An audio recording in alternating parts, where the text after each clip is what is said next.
Je vais prendre à bras-le-corps la question, crise permanente ou après-crise, en travaillant autour de ce tandem un peu. Puis je vais déplier après ça une analyse de la conjoncture actuelle en termes économiques qui va permettre, je pense, d'ouvrir la table aux discussions puis aussi de laisser beaucoup de place à mes collègues de panel. Commençons donc par l'idée de crise permanente ou après-crise. Quelques mots sur le concept même de crise. Je pense que c'est important de comprendre c'est quoi les implications de mobilisation de ce mot-là. Bon, l'origine de l'usage économique du mot crise nous vient de la médecine, en fait. Puis l'idée de crise, ça renvoie à un état métabolique d'un corps qui est organisé, qui se reproduit. Et c'est un état où cette reproduction, ce métabolisme est suspendu. C'est un moment... Et le mot crise est associé dans l'étymologie au mot critique. Hein. C'est le moment critique où le corps peut ou pas basculer vers un état de désorganisation qui va l'amener à la mort. Et donc, c'est un moment de suspension, et ce moment de suspension est important parce que c'est un moment où la suspension critique, l'état critique, apparaît, se manifeste. C'est pas comme, mettons, un char qui commence à se défaire, puis à un moment donné, ben, oups, il ne fonctionne plus. L'être vivant qui vit le moment de crise le sent, le manifeste à travers de la fièvre, le manifeste à travers des bruits, des sentiments. Et ce moment de représentation est aussi important que le moment de désorganisation matérielle. C'est à ça que je veux venir. Le moment critique, ou l'idée de crise, c'est toujours sur deux niveaux. Il y a une dimension matérielle. Les échanges se bloquent, les banques arrêtent de se prêter entre elles, plus personne ne se fait confiance. Le TED spread, c'est-à-dire l'écart entre les bons du Trésor et le taux interbancaire à Londres, il explose parce que plus personne ne veut se prêter de l'argent. Bon, ça c'est matériel. Mais en même temps, il y a quelqu'un à TV qui dit, ben là, les banques ne se prêtent plus entre elles, c'est la crise. Il faut que quelqu'un à la TV débarque et dise c'est la crise pour qu'il y ait crise, c'est-à-dire qu'il faut qu'elle soit représentée. Et donc, toute crise est un moment de réflexivité critique autant qu'il est un moment de désorganisation matérielle. Ça, c'est important de toujours... Et ce moment de réflexivité critique permet de saisir la conjoncture.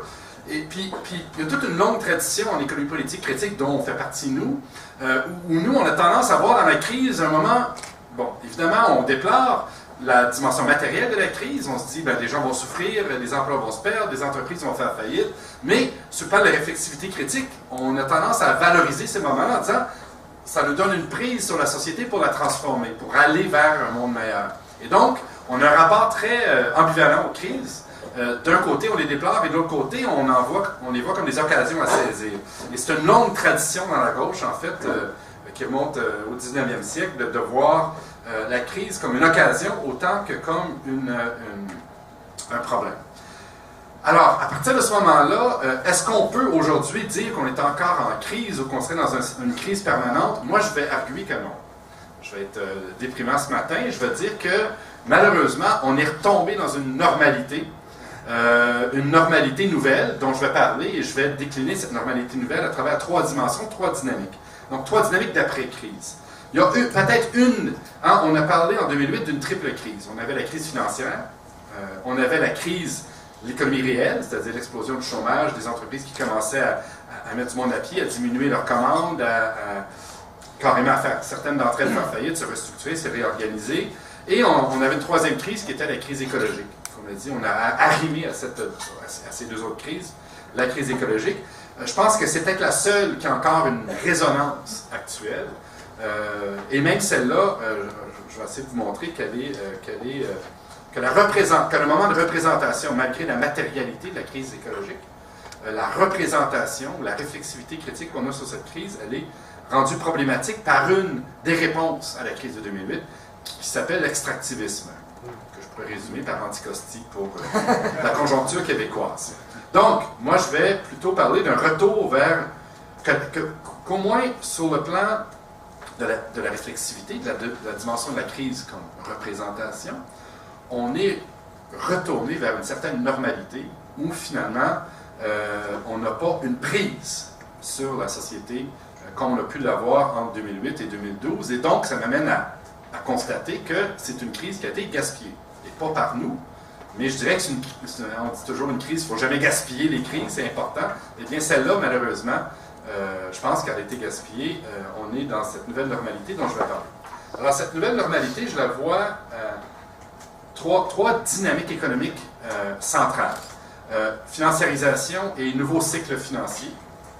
Deuxièmement, une économie de production de biens et services qui est prise dans une dynamique de stagnation. Et dans cette dynamique de stagnation, l'extractivisme, du moins au Canada, apparaît comme une solution. Et finalement, troisième dynamique importante, une dynamique d'accumulation par dépossession. Ça va m'amener à parler à la fin de mon exposé, très rapidement, à évoquer peut-être quelque chose d'important, qui est une lecture du néolibéralisme comme lutte de classe. Et d'introduire le concept de classe sociale, qui est un concept avec lequel on a de la difficulté à composer dans nos discours critiques, puis je pense que c'est quelque chose qu'on va devoir apprivoiser, d'autant plus que actuellement, au moins au niveau fédéral, on le voit, la prochaine élection va se faire, ça va être une élection où les classes sociales vont être au cœur des débats politiques, parce que les trois grands partis prétendent défendre la classe moyenne.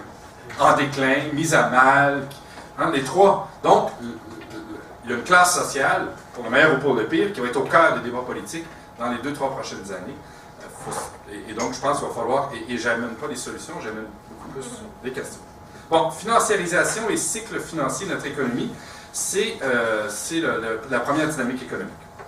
Je pense que 2008 va apparaître rétrospectivement, à mesure qu'on s'éloigne de 2008, comme un moment dans l'enchaînement de nouveaux cycles économiques avec lesquels on va devoir s'habituer, qui sont des cycles où prédominent les logiques financières sur les logiques de l'économie dite réelle, c'est-à-dire l'économie de production de biens et de services. Le 20e siècle a connu des crises où, des cycles économiques, des cycles économiques où, au cœur de la dynamique de ces cycles, c'était la demande effective, l'investissement dans la production de biens et services. C'était les deux moteurs autour duquel se nouaient les crises de cette économie. On avait donc, surtout à partir des années 40, on avait des cycles de 10 ans, de 7 à 10 ans, avec des récessions qui étaient normalement amenées par dynamique inflationniste. C'était un peu le type de crise à laquelle on était habitué. La réponse à ces crises, c'était souvent un choc de taux d'intérêt. Après le choc de taux d'intérêt, on avait l'explosion du chômage. L'explosion du chômage amenait des restructurations dans le tissu industriel et commercial de l'économie, ce qui préparait une nouvelle relance et un nouveau cycle sur à peu près 7 à 10 ans. Je crois que 90-91 est la dernière crise au Canada de ce type. Et depuis, nous sommes entrés dans une nouvelle ère où c'est maintenant les processus financiers et les processus construits autour des dynamiques financières qui viennent engendrer des nouveaux cycles économiques, beaucoup plus courts, plus violents et plus difficiles à comprendre dans leur ramification et leur dynamique. Ces cycles sont engendrés par l'effet des processus financiers sur les revenus des entreprises, des ménages et des gouvernements, et aussi sur la demande. Pourquoi? Parce que la demande, c'est-à-dire la capacité de consommer soit des biens d'investissement dans le cas des entreprises, ou des biens intermédiaires, soit des biens de consommation finale du côté des ménages, ou soit par l'État, les deux cas, parce que l'État consomme et investit à la fois, eh bien, cette demande, elle est de plus en plus conditionnée par la liquidité financière. Et donc, la dynamique autour de la liquidité financière, dont je vais parler dans quelques minutes, a un impact sur la crise, sur les cycles économiques, excusez-moi. Et donc, je pense que, et ces cycles-là, on les a vus émerger, pour moi, la première crise de ce type, ça a été la crise du Mexique en 1994. Et si vous regardez un peu la succession après, hein, on a eu le Mexique, après ça l'Asie, la Russie autour de 2000, on a eu la Turquie, 2005, ça se déplace, 2006-2007, ça commence à craquer aux États-Unis, après ça en Europe autour de 2010-2011. Donc on est vraiment dans cette nouvelle dynamique financière dont il va falloir, je pense, comprendre. Ça, c'est la première idée. La financiarisation, en même temps, je pense qu'il faut la mettre en perspective. Il y a une mauvaise habitude qui est de comprendre la financiarisation comme quelque chose qui serait rattaché à cette dernière crise, celle de 2008. Moi, les recherches que je mène au Kafka avec d'autres m'amènent à croire que la financiarisation a des bases et des assises beaucoup plus profondes. En fait, la première manifestation de la financiarisation, c'est la massification des relations financières dès les années 50-60, avec le crédit puis l'épargne qui commence à se déployer à l'intérieur du salariat. Deuxième dans cette histoire longue de la financiarisation. Deuxième moment important, l'émancipation des classes financières autour des années 60-70. L'une après l'autre s'émancipent, se mettent en réseau. Londres, New York, éventuellement, les places financières asiatiques vont s'y arriver. Toronto va être une place financière importante. Et au cœur de ces places financières, des nouvelles banques qui elles-mêmes ont une prétention globale ou multinationale. Et donc, avec l'émergence de ces places financières et de leur pouvoir, se constituent aussi des grands monopoles ou oligopoles financiers autour de ces grandes banques. Puis finalement, dernière dimension qui me semble importante, cette finance ne se déconnecte pas de l'économie réelle, mais au contraire se connecte dans l'économie réelle de plus en plus, se présente comme un rouage essentiel à la reproduction de l'économie réelle. Et donc, une médiation progressive, je peux revenir là-dessus dans la période de questions, des activités non financières par les activités financières. Et donc, au point où ça devient difficile de séparer les deux économies. La financiarisation, peut-être un dernier mot. Cette financiarisation, il faut la comprendre comme un régime d'accumulation ou un mode d'accumulation du capital. Et donc, il ne faut pas prendre la finance comme quelque chose qui s'additionne à notre économie, mais il faut plutôt se dire que notre économie s'est financiarisée de l'intérieur. C'est la forme que prend aujourd'hui le capitalisme. Et donc, c'est difficile de séparer d'une part l'économie réelle et d'autre part l'économie financière, de dire qu'il y a la bonne économie réelle qui crée des emplois, il y a la mauvaise économie financière qui les structure. Non, cette économie est un tout organisé et interdépendant. Je peux revenir plus tard sur... Et finalement, la réaction politique à cette dynamique a été une réaction d'accommodement, une réglementation accommodante. Je pense que tu vas en parler en long en large, donc je ne vais pas trop loin là-dedans, mais il y a toutes sortes de façons. Donc, même après la crise de 2008, on a eu une réglementation accommodante. Deuxième dynamique. Ça va, hein? OK, parce que j'en ai trop. Je vais aller vite sur la deuxième. La deuxième, c'est une économie de production de biens et de services qui, on le constate depuis les années 70, stagne de plus en plus, connaît des taux de croissance de plus en plus faibles. Et je ne le dirai pas ce matin, mais dans d'autres contextes, je soutiens que c'est horrible du point de vue environnemental d'ailleurs ça. Même si je défends la décroissance, cette décroissance stagnationniste a des impacts environnementaux extrêmement problématiques. Bon, de parler de tendance stagnationniste, évidemment, il y a le tandem austérité-stagnation conjoncturel, rattaché à la dernière crise, dont on peut parler. Mais je pense que derrière ce tandem, il y a des tendances stagnationnistes plus profondes. Des mécanismes plus structurels, sous-emploi des capacités, sous-investissement chronique depuis une trentaine d'années, politique de modération salariale qui fait que le salariat voit ses revenus stagner et voit sa condition de plus en plus précaire, surépargne par les grandes entreprises, un impact sur la demande, tant la demande qui provenait de l'État que la demande qui provenait des salariés. Je peux revenir là-dessus plus tard. Toutes ces tendances font que depuis 30 ans, on n'a pas les taux de croissance qu'on a connus. C'est assez curieux. Le néolibéralisme qui apparaît dans les années 80, c'est une réponse à la crise des années 70. La crise des années 70, inflation, augmentation du chômage et horreur, taux de croissance d'à peu près 4%. Hey, donnez-moi du 4% aujourd'hui, je serais tellement heureux. On a de la médecine. Alors, depuis qu'on...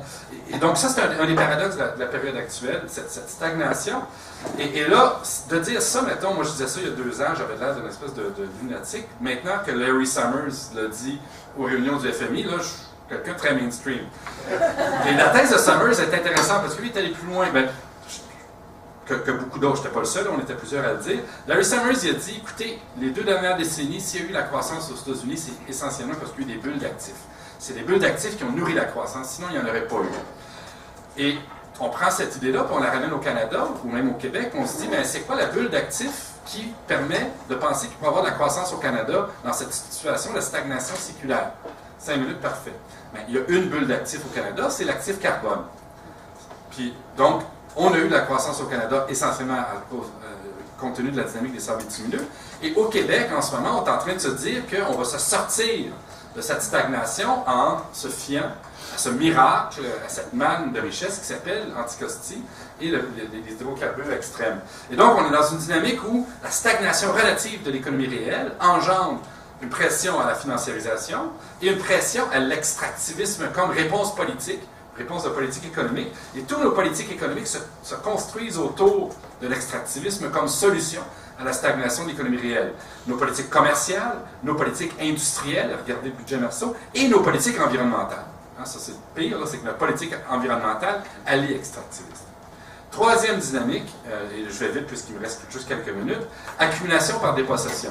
Dans une économie capitaliste, on peut accumuler en exploitant une force de travail, en exploitant la nature, mais on peut aussi accumuler en dépossédant, c'est-à-dire en faisant entrer dans le circuit de l'économie privée ce qui avant était du domaine commun, du domaine de l'État, du domaine public. Alors on le sait, le néolibéralisme, c'est beaucoup ça. Et ça mène à une... je vais terminer sur cette image-là, avant de parler de classe. Ça mène, parce que je peux faire le tour de tous les mécanismes d'accumulation par dépossession, mais on reviendra peut-être plus tard. Ça mène à peut-être à présenter le problème de la manière suivante. Comme économiste de gauche, on a souvent tendance à dire les politiques néolibérales d'austérité, de dépossession, qui encouragent la dépossession, c'est des mauvaises politiques, ça ne donne pas de la croissance, ça fait stagner les revenus. Donc, il y a des mauvaises politiques, on va les dénoncer, on va écrire notre dénonciation, on va argumenter scientifiquement, on va prouver.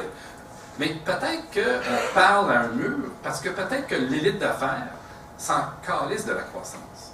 Puis que finalement, que les politiques économiques ne visent pas à engendrer de croissance. Et donc, notre argument rationnel, vos politiques ne donnent pas la croissance qu'on devrait avoir, ils s'en foutent complètement parce qu'ils ne sont pas à la recherche de ça.